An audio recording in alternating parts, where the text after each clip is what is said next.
I'm doing right.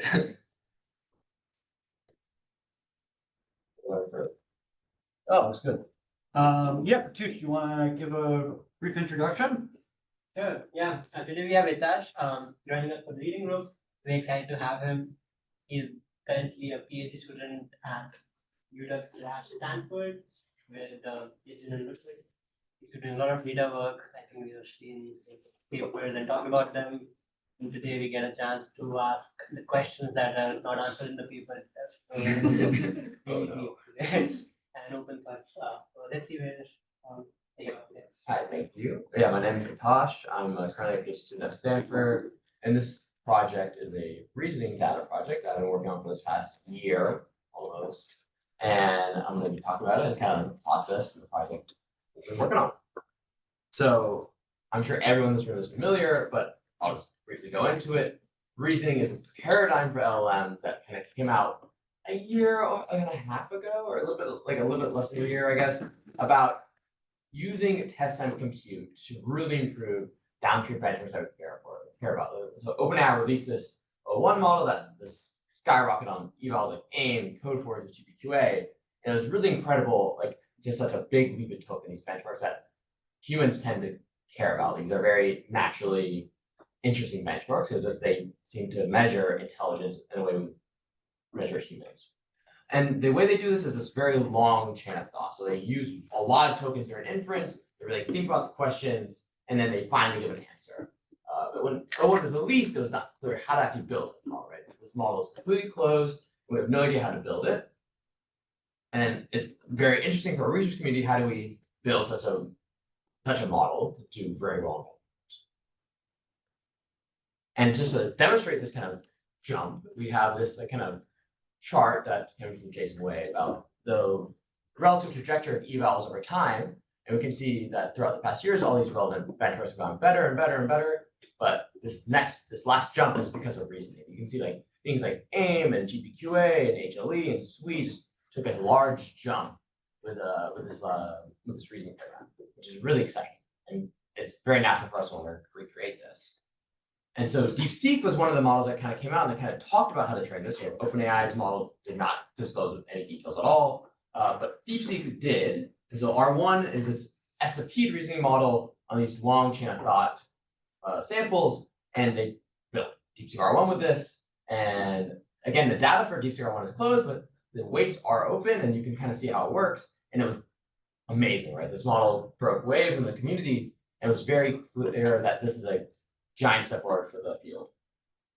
And alongside this model, R1, they released smaller models that are trained with data generated by R1. So like no matter part, these R1 is still 27B, R1 is still Llama 8B models that were, again, very strong in benchmarks, kind of surprisingly strong.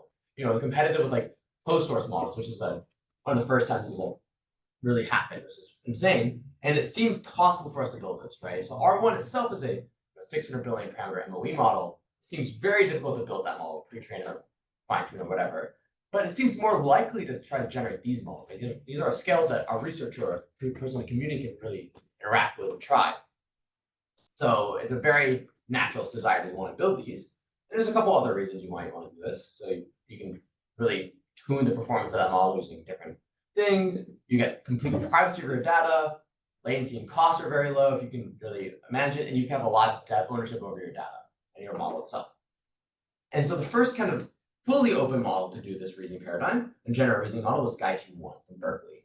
And so they did a couple of steps. So they did data generation from Q to Q. They did this rejection sampling thing where they discounted incorrect samples. They would SFT on this very small data set, just 17K data points using Qwen 32B. And they would evaluate on the downstream benchmarks.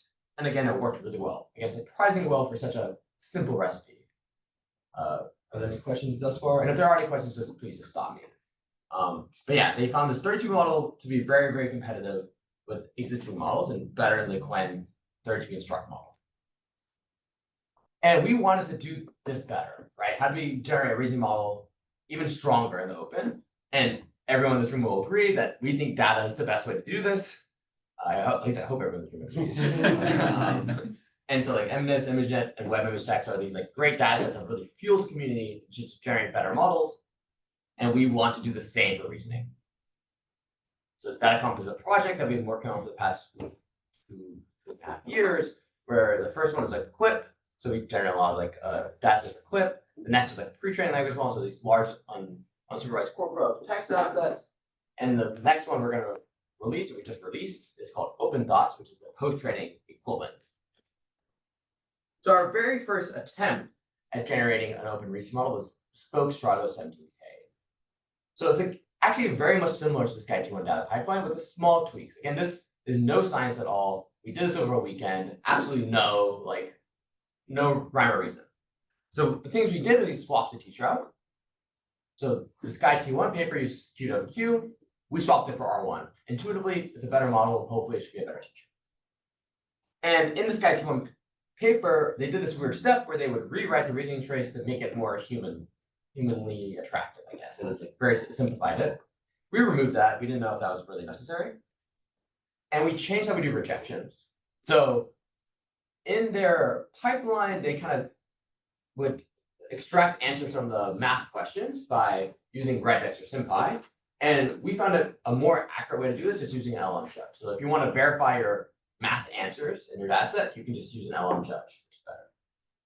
And this is kind of the full pipeline for bespoke Strato. So we start with these prompts from popular code, math, puzzle data sets. So Taco is like some Python questions, apps is Python questions. You mean a math is like Olympiad level questions. We teach it with R1 or get the annotation from R1, and we verify using like LM Judge, where we might execute the unit test, and for science puzzles, we don't do any. And again, this is very similar scale to that of SkyT1, this bespoke Strato 17K. And again, the two things we changed with teacher rejection. Sorry, quick question. Yeah. What model were you using for the LMS judge, or is that something you'll get into? It's for Omni. Okay. And you did not, so like for the code, basically, if it runs successfully, that is all that matters. You didn't sort of add any fancy, like make it more human readable or sort of any non-outcome based like quality measures of anything. Precisely right. Okay. Cool. And the model itself was very good. It surpassed that of the bespoke model, but or not bespoke, SkyT1 model, but it was still a good step away from R1's model. But the R1 is still 30B. So there's a lot more work to be done. So what's a natural next step for a data researcher to improve the data? One question I have is like the deal that you're creating as seed. Like, so what are the thought process behind that? Say Like, what are the thought process behind the prompts? It's there was very little thought going to this model. We kind of use this SkyT1 prompts. I see. And so, like, for example, the Numina math data that existed, you just use that question, a new set of reasoning answers? Yes, we regenerate reasoning answers each go on. Okay, so Numina math was clearly the best math data set at that time, and then I'm guessing long form. I'm not too sure about the. It's just like puzzles. It's like kind of like reasoning So puzzles. basically 3 different domains. Yeah, they can be. But that was static. The only change was in the prompting or rejection. The only two changes were teacher rejection. And sorry, quick, did you run the evaluation to like see if your rejection was improving, or you just I'll get into that. Okay. Yeah, again, this is over a weekend. We've done no science actually Cool. just yet. Sweet. So this model really worked, but still a gap. So what's the next step for a data researcher? More data. Yeah. So we generated Open Thoughts for 14K with a very similar pipeline, except we use more prompts like question sources like the choose just mentioned. So we included like code forces, this riddle sense data set, and we added more science like from Camel AI. And it's still the same stuff. Like teacher rejections is still the big change. And we just scaled up prompts down. And we did one more thing. We did one more thing a little bit later. This worked pretty well, but still was not as good as R1 is still. So how do we make this even better? So this is the first Open Thoughts. Now we're going to go into Open Thoughts 2. So the very first thing to scale up even more, we use existing data sets. So at this point, a lot of existing data sets have come out. So the general thought, OpenR1, Neurotron from NVIDIA's. And so we're like, okay, are these good? Can we just add these into our data mix and see if we get downstream improvements? And it turns out most of them kind of sucked. Besides OpenR1s, OpenR1s was clearly very good, not as good as Open Thought, but still pretty good. And so we added OpenR1 to OpenThoughts 114K. And then we did this ablation of like prompt sources. So we looked at a bunch of different question sources and we saw which ones did well in our downstream benchmarks. So a lot of these are unverifiable because they come from sources without ground truth or without unit tests, but we just saw which one worked well. So in this case, like code feedback, code share GPT, math instruct, and some of these are like we made our own, like auto math instruct, open math instruct, for example, in video. And we just took these question sources and did the exact same pipeline for OpenThoughts 2. So we took these new code questions, these new math questions, we did dedupe because we thought it would help. Same R1, mixed in OpenThoughts 14K, mixed in OpenR1, and we get OpenThoughts 2 1M, which is a much larger data set. And it worked really well. It got us to the R1 distill on a lot of benchmarks and surpassed it a good amount. But we still haven't done any science, right? One question. So you went from like what 17K to 1 million? Is that We went from 17K to 114K by just adding more questions. right? Now we're at 1 million. Got it. Is there like a trend, like how much is the utility of new data in SFT regime? Like because then there's like a pattern where people say, for example, is enough. So like, do you have an idea of like how does feeding data science? Yeah, I'll show you in a second. Sorry, another quick question. Could you go back to the one where you're comparing against S1? S1? Last time. Like I think Oh, this one? I don't think I do S1. There was one on the bottom row. should keep going forward. Or Much forward. More. I think S1 came after. After. So I no, think S1 it's- came before all this. Next slide. Yeah. Oh, Oh, yeah, this one. yeah, right, yeah, Oh, yeah, yeah, sorry. I was wondering what decoding strategy you're using for all of these evaluations. The Simple. reason why I ask is because for S1, I noticed that they intentionally use greedy decoding, and then you do any sort of sampling, you get strictly lower performance, and I'm wondering if like this is something that you see generally with reasoning models, or We didn't see that in general, so we did this ablation actually where we checked different decoding paradigms. Greedy, laconic, we found that there's small differences, but we didn't see greedy was strictly better. For these evals, we're gonna do is temperature 1.0. Okay. That's a standard sample, Okay. nothing too crazy. okay. Yeah. So yeah, we've caught up to R1 still, but we've done no science, absolutely none. And so we want to actually start asking questions about how to make our data set actually better, besides just human intuition. So now we're going to try to solve this reasoning data recipe. So there's a lot of good questions, like how much data do you need? Which like parts of the steps, what steps are important? What are the best choices for each step? And how do you actually figure this out? These are pretty hard questions. And so we have to choose a pipeline. Like there's a lot of ways you can build reasoning data pipelines, right? And we have to pick one at least like we'll capture a good amount of possible pipelines. So we're going to start with very much just like how do you get the questions or instructions? So how do existing sets of questions perform? Can you generate them synthetically? Does rewriting them that make them harder work? These are that's the first step of our pipeline. The next is filtering. Let's say we have a way of making a lot of questions. How do we choose the best subset of questions, right? Okay, is there a way of like using different positives and negatives to kind of encourage better questions? Can we mix from different sources to get better questions, right? So that's our second step. Our next is how do you generate the answers and responses? So does teacher matter? Does mixing different teachers or doing different teachers per domain matter? Can we use dedupe or like multiple annotations to make this better?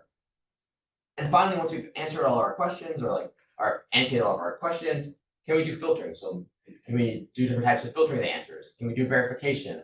Does that improve the data? And you can see this little graphic on the right, and this defines our pipeline. Of course, there are a lot of different ways you can build pipelines in SFT for reasoning data that don't fall into this kind of setup. But we hope this is somewhat general enough to capture a lot of possible techniques. And kind of the result of our science is the scaling curve. So for you actually was interested, that scale really helps. It's very clear.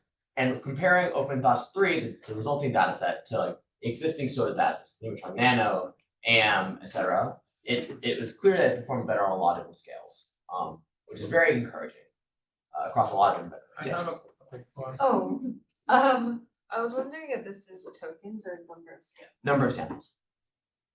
And is the compute budget That varying with the x-axis here? Yes, computers are very good at So you're only doing one epoch on the number of samples? We're doing 5. You're doing 5, but you 5 for everything. Everything. Exact same hyperparameters for every single. Did you look at doing like 10 epochs to have as many unique samples? Yeah, so we did for each data set size, we have a specific hyperparameter set that we tuned.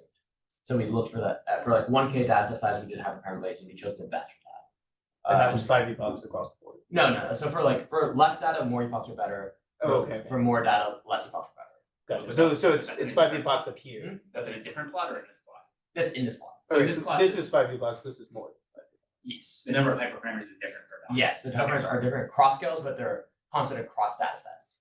So for a given vertical line, the hyperparameters are constant. Yes. But as you move across the Yeah, x-axis, hyperparameters. it changes. We picked the best hyperparameters across them. Because if you didn't hyperparameter tune at the 1K scale, you would get much worse performance, for example. you cannot do better than that 1K point, no matter what. That's kind of.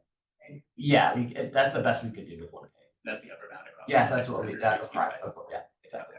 How much tokens do you allow for receiving? Like, Oh, the cutoff line is like 16K. We train on 16K. do you do any budget for it? Just simple, exactly the very standard sampling. Can you remind me what the average, sorry, really quickly, can you remind me what the average token length per document was? At this, I thoughts. think it was like 13, it's 14K tokens. Okay. Per sample. Was it between open dots to an open source? Just a We haven't gotten how we built this. I'm just kind of teasing the results. So yeah, it works, and so we're gonna get into how it works and the model that we released. And I hope.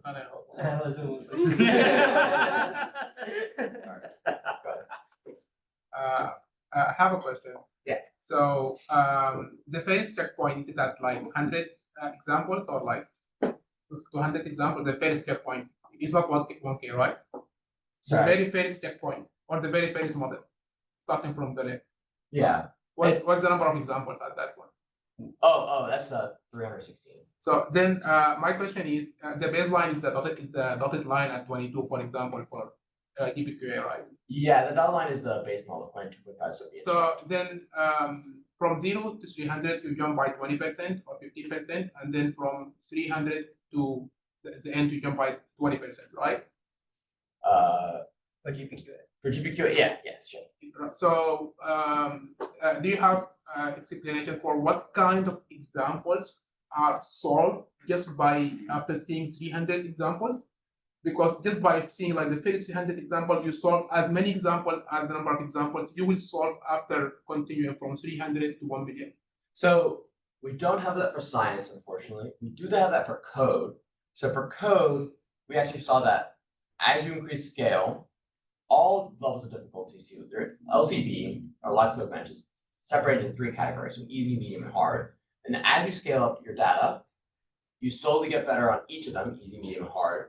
And at the very middle, so you can see right here, this is like the phenomenon that kind of puzzled us. Easy stops, plateaus, but medium and hard keeps getting better, then easy jumps again. So there's some growth. Yeah, so then let me rephrase my question. Why was the model making the mistake? And then after seeing the 300 example, it's getting correct, regardless of the level of the difficulty. Maybe it was making the mistake because of the same reason, regardless of the difficulty. Oh, I have no clue. Okay. I have no clue. Do you think that's an actual effect, or do you think that reflects a bimodality to the easy distribution, where there's actually like a subset of easy examples that are actually more difficult than a subset of medium and hard examples? It's hard to say. What I will say is across the board, we've seen this plateau across scales, which is surprising that at least in the pre-training regime, you get very smooth scaling curves, and here we did not. And this is the common, not across on just LCB, but we saw it for GPQA, AIM, a lot of different benchmarks. But you only see that when you look at I think so you don't see that in any of these AIM plots. Yeah, we have some other AIM plots you'll see it. So like it's. Have you seen that elsewhere? Like I'm trying to think through the plots that I've seen released otherwise all look pretty smooth. So What's the question? Like he's mentioning that you have this like kind of like rise plateau sort of effect That seems different than what I've also just like looking at papers from others around. those Yeah, I guess what we've seen this a couple other times. It's not like a consistent phenomenon. We have seen it before, where it's not just individual training noise.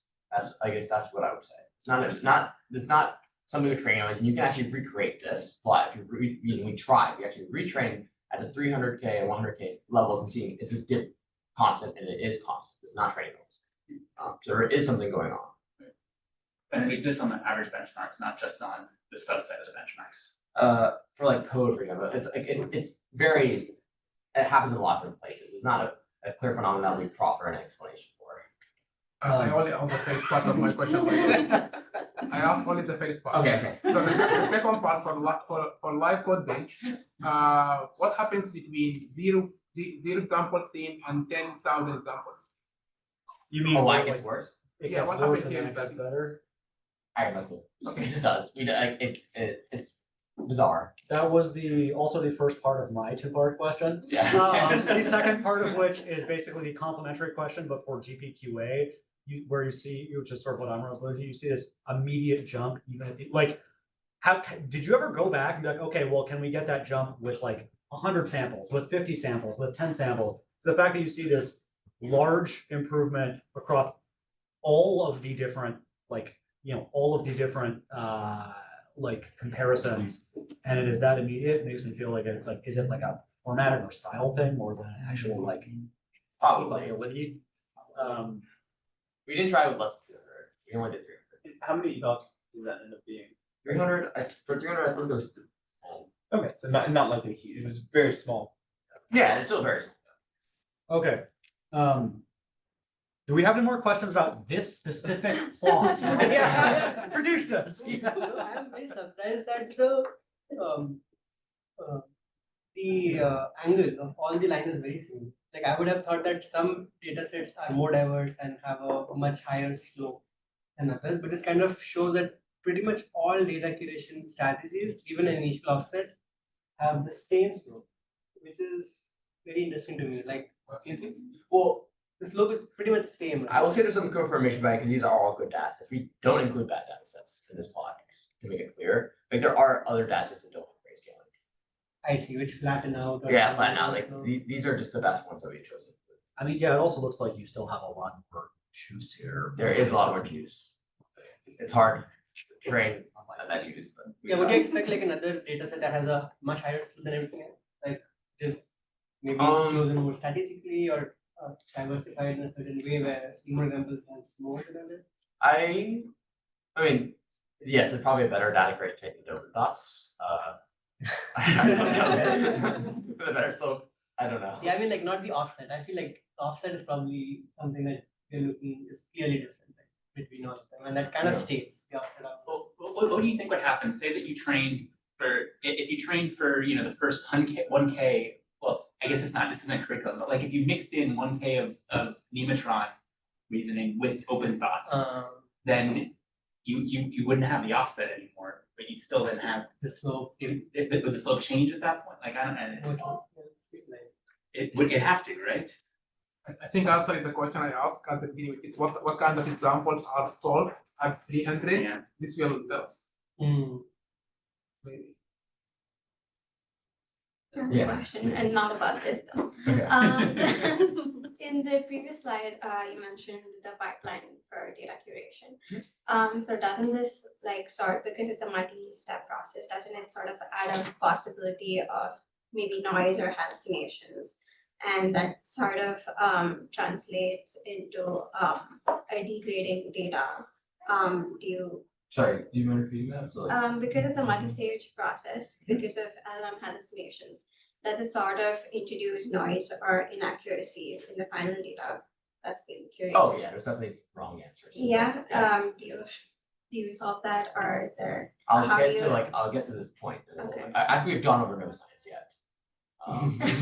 So we should I'll try to get, yes, please. Oh, sorry, one last. No, please. I was wondering if you've also plotted this figure where the x-axis is the number of tokens. I'm wondering if there's like some trade-off between like generating very long prompts versus like a shorter, generating a response from a new question? That's a great question, and we haven't directly. There are some indirect things that kind of suggest this curve, but we haven't done it directly. Any other questions? No? Okay. Then the model that we got at the very end was very good. It beats existing open source models. It was 2 weeks away from being the best, but Quen's redropped, so. Oh well. So it was still pretty good. We're still thinking of the best. And the thing I was like most proud about this is that during our process, or like finding the best asset, we held out benchmarks, so like HMMT, HLE, AIM, and LCP from this like specific set. And our model, our data set really worked well in those. For example, actually on HMMT, for example, which is completely different format from all the existing math benchmark, it's pretty much as close, it's the same as the teacher model, which is pretty surprising. It's very good at this held out benchmark. So you're not just distribution matching, there's actually good data in this data set. So how do we achieve this? Again, we scaled data set size and we improved the recipe. So let's talk about how we actually got this recipe. So what's the very first question? How do we actually set the environment for our experiments? So there's a couple details we have to do here, and we have to take a couple assumptions just to make things nice for our experiments. So unless stated otherwise, all data set scales are 31,600 data points. Y, that's square root of 10 times 10,000. Oh well. Unless said otherwise, we're going to use DeepSeek-R1 as a teacher. We're always going to use the same hyperparameters, so Qwen 2.5 will be instruct, which picks hyperparameters for all of our ablations. And we're going to go through our pipeline in order. So we're going to start step A, and we're going to find the best from step A, and then we're going to fix that for the rest of the ablations, right? So we're going to keep going in order. And we choose an ablation or choose a strategy according to its downstream benchmarks. So we're going to train a model on a data strategy, measure across 8 benchmarks, and average a score, and the ones that do the best are the ones we're going to keep. So the very first ablation we get into is question quality really matters. And this is true across all domains. Right? You can see a huge jump with just different questions. With the same teacher, this is all R1 annotated questions. Like this is all with R1, but there's a huge gap in performance across these average benchmarks. And there's would you describe it as question quality or diversity or both? As quality measure. I don't know. These are like I don't know how to measure quality. I guess it's hard for me to measure quality or diversity of these data points, and I can't make any scientific claim about those, unfortunately. All I know is that one does better than the other at the scale. One other thing I want to say is that like there was no pattern of like synthetic data or like human written questions doing better. That was extremely surprising to us. For example, Numina Math contains AIM questions from previous years, yet it's not the best math data set, even though it has questions very similar to that of AIM. It also has before decontamination has math 500 questions in there. We had to remove it with doing decontamination. Yeah, I have a question here. Sorry. Yes. How did you perform this experiment? For example, you choose only one source of questions and you remove everything else? Yeah, we choose one source of questions. We take 31K questions from them. We annotate with R1. We have a data set of 31K. We train on it. We generate a model. And you train on that only? Just that only. Just that. So the data set will be small, right? The data set will only be 31K. Exactly. Very small. We had to make it somewhat small, otherwise we'd run out of. So yes, there's no. And then you make the decision based on, for example, the average performance, or you focus on mass, or like Average performance. So we rank it based on this average performance. Because there is some cross-domain transfer. So like training on math, for example, major science is a lot better, but you can see that. And training on code, for example, still also helps your math performance. Cool. And so yeah, there's like there's no like difference between synthetic or human written questions, which is very surprising. And the ones with stars are ones that we came up with this data set that we came up in this paper, and the ones without stars are ones that we did not come up with. Or existing questions. But sorry, stars meant you did create it. Stars meant that we created them. Without stars, we didn't create them. They're existing sources. Or like we created them, they weren't like people weren't using them. The next result is like, okay, we have all these questions from different sources. We know relatively what sources are good. How do we combine questions from different sources? And coming into this experiment, I really thought, all right, we want diversity, right? We want a lot of like maybe top 4 sources, top 8 sources. No, you want the like 1 or 2 of the top ones. You don't want really care that much about your question source diversity. So just pick one source that has really high quality and just run with it. This is true for math, science, and code, which is extremely surprising to us. And the way we did this, right, there's a lot of different ways of mixing. There's a whole field of data set mixing. We were like, we can't go that deep into it. So what we're going to do is just like, we're going to use the rankings from the previous slide, and we're going to try mixing just the top 1 source, taking the top 2 sources from each domain, top 4 sources, top 8, 16, etc. And yeah, top 1 or 2 perform the best across all, which is also very surprising to us. Yeah, that is very surprising. Yes, and I don't think people knew this. So do you think that the secondary sources were lower in quality? Maybe, so it's a little hard to say. One thing we can say is that like it is still just from the same model. We're always using R1. Everything's R1 from R1. The sources of the question. Yeah, the questions themselves are just better. The way we get these questions are better. Some innate thing to it, which I can't understand. Are the sources substantially different in size? Yes, so we in the ablation we're compute controlling, right? We're using 31K, but yeah, some are very small, some are very big. So I wonder if you just sampled them basically like proportionally to their ranking when you were creating the mix, if that might actually, so basically their presence in the data set was proportional to their ranking and equality. If that would get around both the lack of balancing and the heterogeneity quality. But that could be possible. When we did this, we did completely uniform mix, like it was equal each part.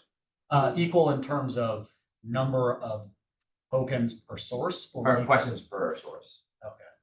So like since there's 31K, there's 31K from one source in top 1, and top 2 will have 15K from 2 sources. I wonder if this trend will change as you scale the size. That's a great question for academic researchers. Is there any statistics done on 4 different quality data? Like what is the token count, average token count on different quality of data? Oh, so the token count will be roughly similar. They're all around, each question is probably going to have around 10K tokens per question, because it's all with R1. So R1 is roughly uniform per domain.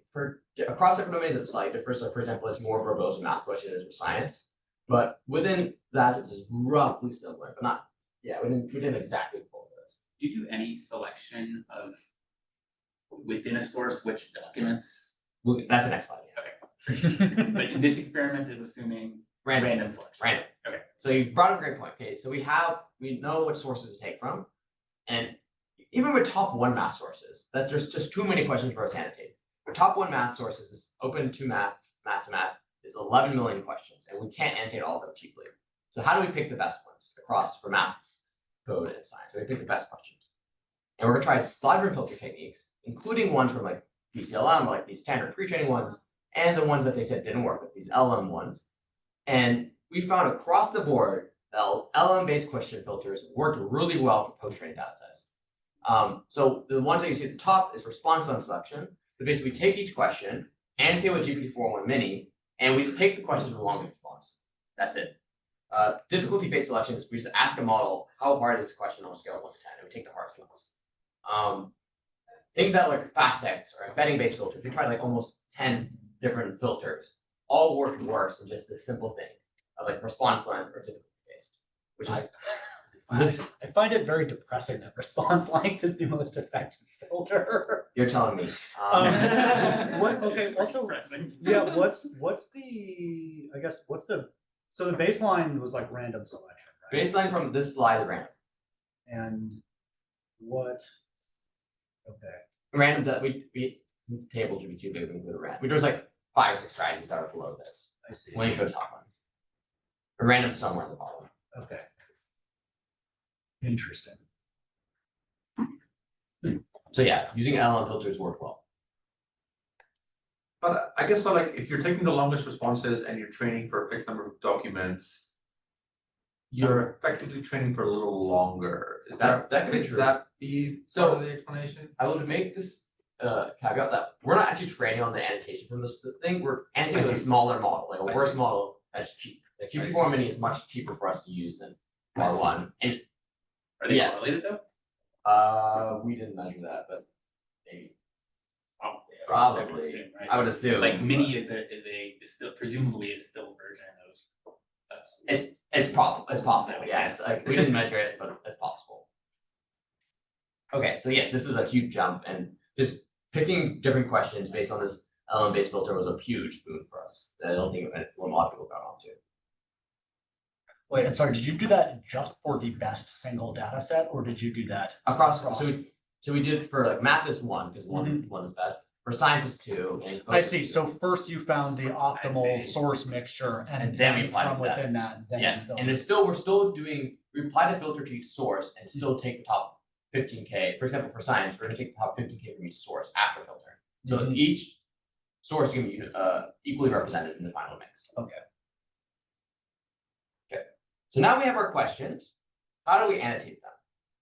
One thing that we really wanted to check is like, okay, can we use dedupe on our answers, right? All people use dedupe in LM research, but you can actually go the other way, right? Instead of having less similar questions or less similar answers, you could have more similar. So you could take the same question and annotate it more times.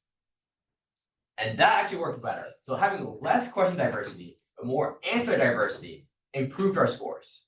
So for 16x sampling, the amount of unique questions is only like 2K.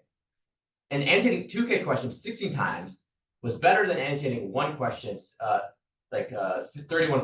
1 time, which is surprising, right? It's like you're kind of manually duplicating, even though yes, the answers are different. The answers are going to be different for each sample, but we found this really surprising.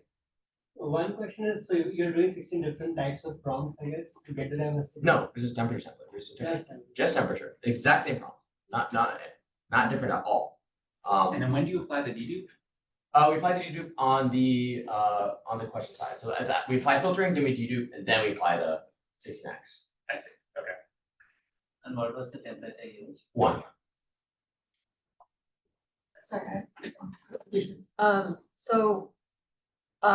How are you control, so when you report these numbers, are you controlling for like the same training loss achieved? Like, I'm wondering if there's maybe like more optimization ability or something with like more diverse questions, but like less diverse answers. So you mean like different hyperparameters for different Yeah. strategies? We didn't get that granular hyperparameter tuning, unfortunately.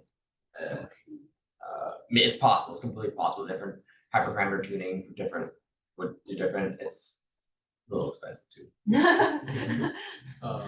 But we found this really surprising. And not only is this like great for improving data quality, but it gives you an additional leverage of scale, right? So now instead of like, all right, I have 20K questions and I can only create 20K size data set, I can just annotate each one more times to create a bigger data set, which is a great lever for scale, which is great.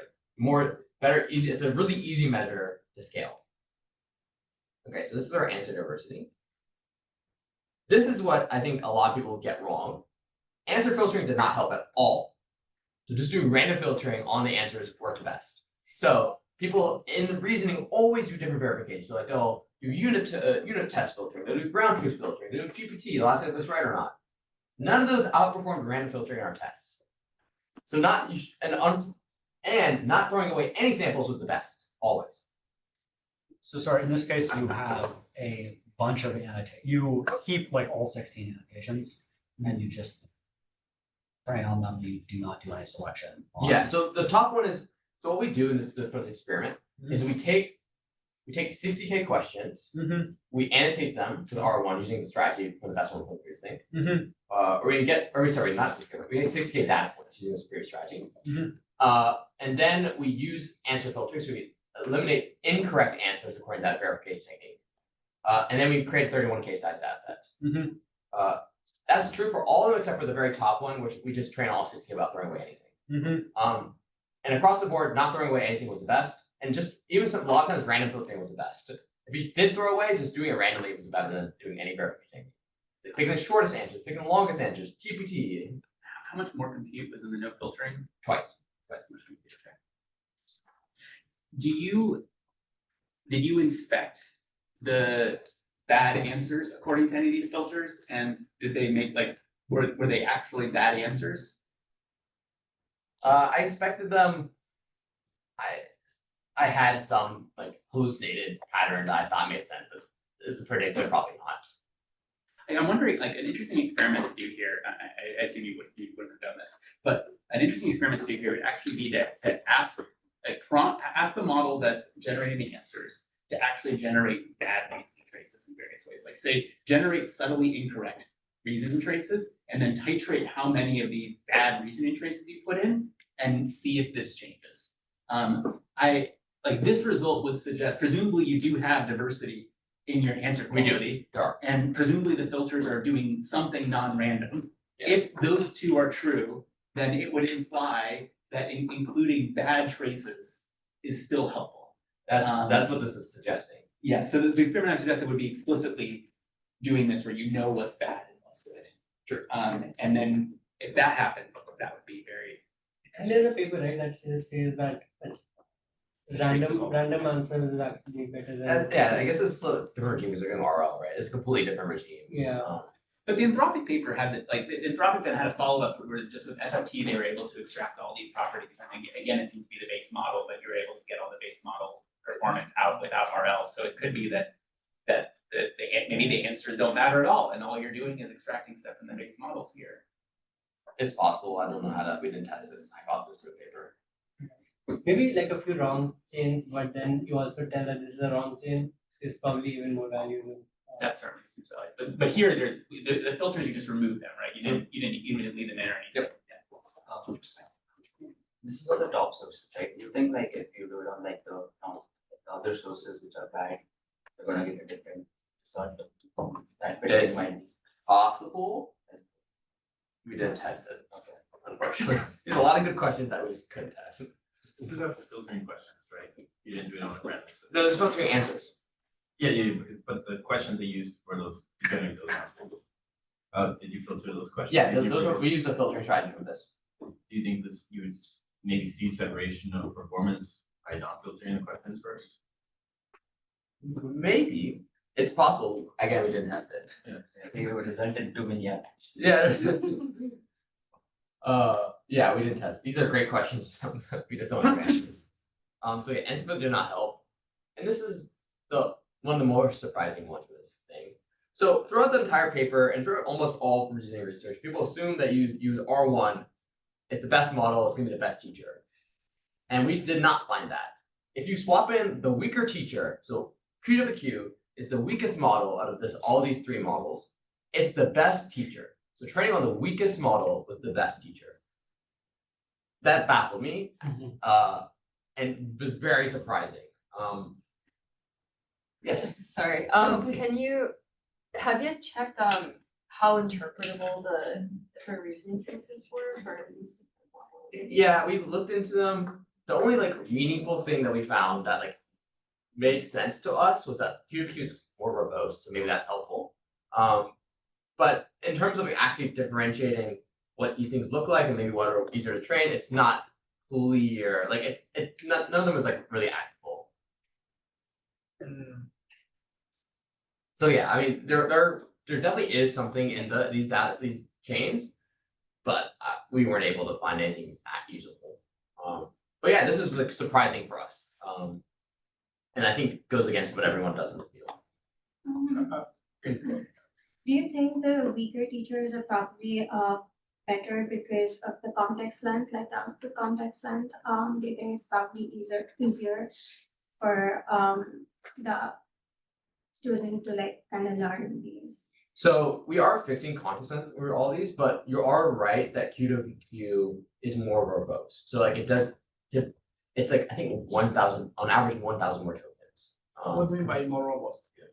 For a given question, it will on average use 1,000 more tokens to solve the question. What are the typical alphabets? Sorry. Oh, I think so for R1 is around 12K, I think for Q to Q is 13K. Okay, so it's not huge. It's not huge, but it is a little bit more verbose. Oh, by robust you mean the. Verbose, no, it just gives more tokens. Verbose, Yeah, no verbose. verbose. Sorry. Do you share these generations somewhere, like if I want like to look at them? Yeah, they're all public. They're public, for different models? All public.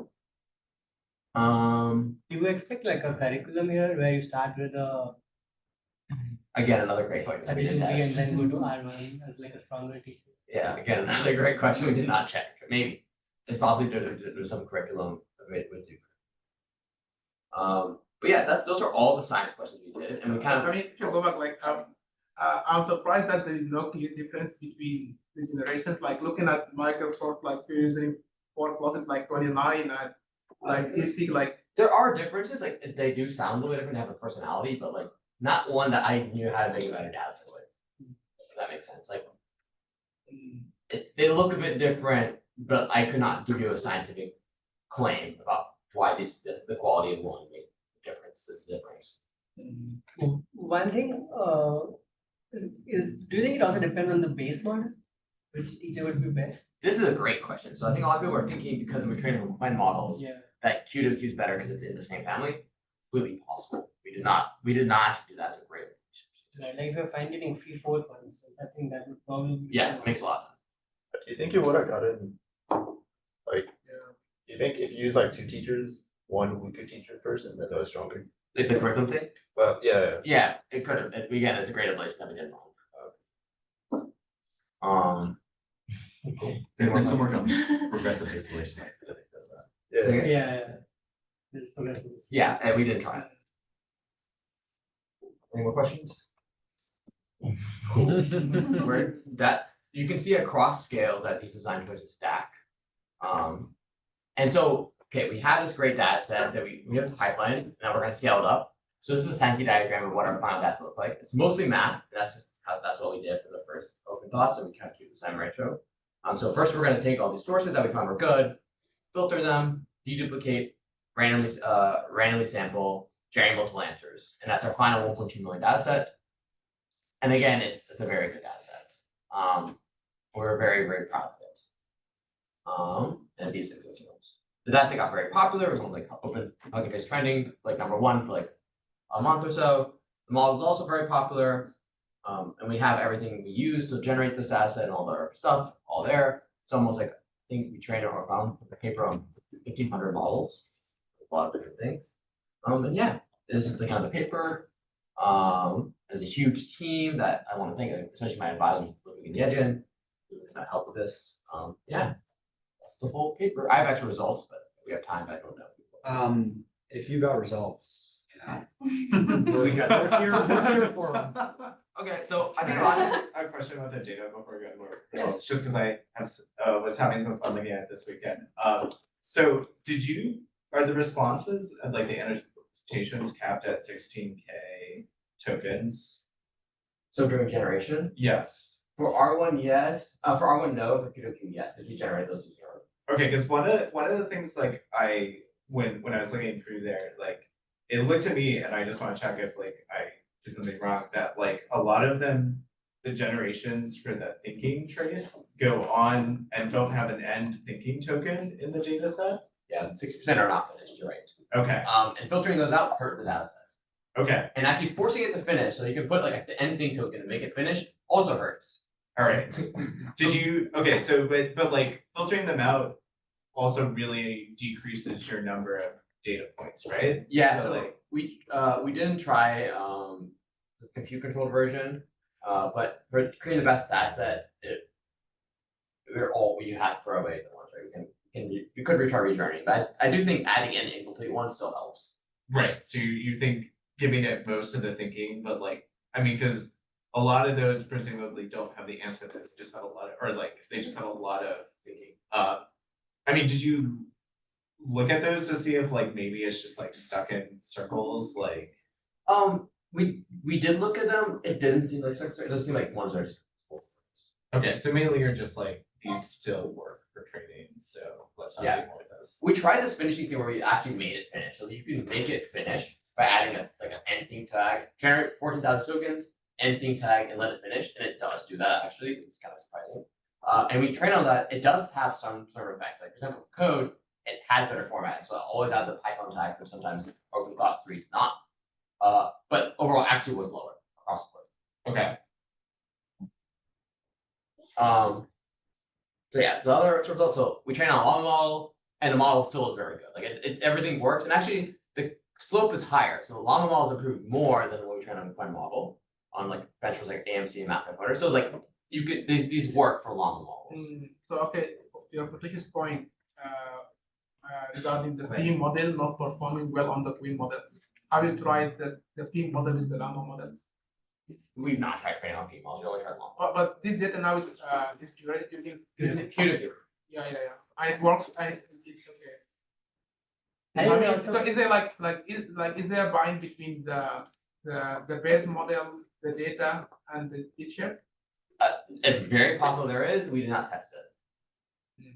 One thing that's I think another confounder here is that llama is just easier to GPT or fine tune than Twin. So maybe like there is a loss, but over here llama is just easier to fine tune, so it kind of comes up and kind of. But I think llama is hard.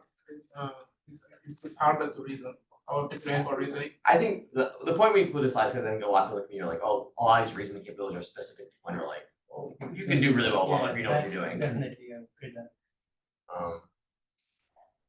Again, his point that like filtering out incomplete completions did not help. Again, and forcing the teacher to finish did not help. This is that result. So we tried making the teacher finish, and that did not help our results. What's the reason? What's your expectation for filtering the unfinished points? Oh, we checked if it was an ending tag. No. What's your interpretation for that? Oh, For the result? I defined that. I don't know. I have no clue. So it seems like a lot of what we would like sort of intuitively consider to be very important data quality interventions, like finished completions, like all of these different sort of quality filtering methods. Like basically, it seems like most of the sort of standard data curation strategies that you tried did nothing or actively harmed things. Yeah, isn't that exciting?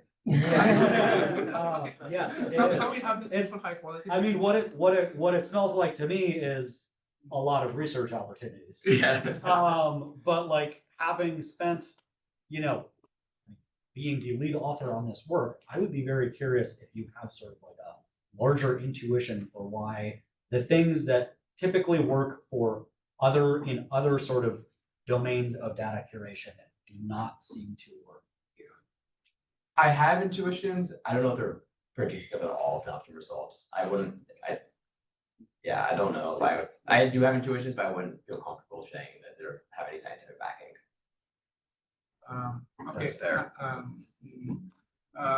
Going back to filtering the incomplete ones. When you remove them, these are usually very long, right? Because you reach the end of the generation bucket and then you don't finish, but then you filter them, right? So removing them will change the distribution of the data set files, also input difference, right? Yeah. So do you think that can simply be the reason because now you change the distribution, you shift it toward shorter inputs and you fix the bucket also, right? Yeah, that's possible. So if you did, just to check, you had like infinite compute to just do a bunch of generations. You could like try and fix this by just generating more and more to try and have the like in the thinking, right? Because these are just like the result of you did like 16 generations or something per question. Yeah, if we had infinite compute, this result may change. But like, did you? I guess I think they'll look into like maybe like some questions just always like it doesn't finish or like it should. Oh, that's a good question. We did not check like if there's a certain question where it did not finish. Okay. We did not. Just it must have been most of the questions, given that it's basically 2/3 of the data sets. A lot of the questions it does not finish. Okay. So one thing I've seen grumblings and rumblings and nuances about training on not necessarily a complete set of logics, but actually like writing offline, not just the number one most probable token as well. I believe like the Gemini report mentions some stuff about this. And it strikes me that a lot of these results are sort of consistent with this thought of storing more than just the next token. Like you're doing 16 answers per question now, and you're fixing this. Do you feel like we're sort of reinventing like actual distillation on logics by doing some of these interventions where we're like, focusing more on that? And then obviously like throwing away an incomplete answer doesn't matter because all you need to do is just learn the teacher's distribution of next token? Yeah, that's really a great question. We didn't ever try logic-based distillation here, but yeah, it's completely possible that like doing logic-based distillation is just, you're kind of getting closer to that. It's completely possible. And do you feel like that might be a direction that's worthwhile for exploration? I do think it's worthwhile to check, because it's probably very easy to check. It's definitely worthwhile checking, yeah, for sure. That's gonna happen. Oh yeah, we think verification may have different impacts at different scales. So this is on Open Thinker 1, but we tried trying to verification. We tried verifying and not verifying data sets, and we trained at 2 different scales. At the 70 scale, it seems the unverified was better. So more samples, even if they're wrong, was better. And 30TB, it actually was better to train on one. This is just one data point, unfortunately, so we're unable to check this. But yes, like there may be some correlation with scale and verification. And overall, just training on open dots really makes your model unstable. So be careful. When you show results in tables like this, do you also evaluate like all the intermediate checkpoints and you make sure that the model doesn't overfit at the middle of training? Like it is the best performing checkpoint? Oh, we only use the final checkpoint. But do you think there's a possibility that the model overfits and then? Possibly. Yeah, that's very possible. Those are all the slides. Yeah. Thank you. Thank you.